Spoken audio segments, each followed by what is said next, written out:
The relationship between Zimbabwe and countries like the United States and the United Kingdom is complex and has a long history, with different perspectives on who is responsible for Zimbabwe's economic struggles. Zimbabwe's perspective.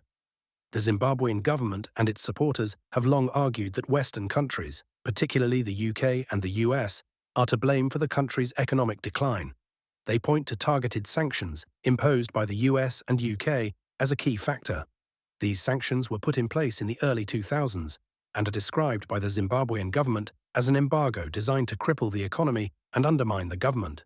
The land reform program, which involved the seizure of white-owned commercial farms, is another major point of contention. The Zimbabwean government has stated that the UK's withdrawal of funding for this program led to the chaotic and uncompensated land seizures, which in turn destroyed the agricultural sector. They view this as an act of sabotage. The US and UK perspective. The US and UK argue that Zimbabwe's economic problems are a result of internal issues, primarily poor governance, corruption, and human rights abuses by the Zimbabwean government. They maintain that the sanctions are targeted, meaning they are directed at specific individuals and entities accused of corruption and human rights violations, not the entire Zimbabwean economy or its people. They emphasize that these sanctions do not prevent business and trade between the countries. The US and UK have provided significant humanitarian and development aid to Zimbabwe, which they say demonstrates their commitment to the well-being of the Zimbabwean people. Historical context and other factors. After Zimbabwe's independence in 1980, the UK and US were initially supportive, providing aid and opening diplomatic relations.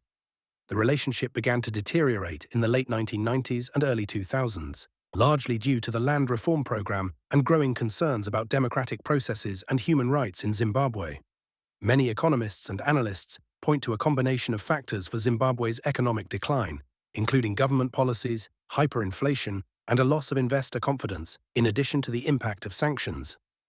In conclusion, the statement that the international community, like the USA and UK, destroyed everything in Zimbabwe is a view held by the Zimbabwean government and its supporters. However, the US and UK counter that their actions, such as targeted sanctions, are a response to what they see as government mismanagement, corruption, and human rights abuses, which they believe are the true causes of the country's economic woes. There is no widespread,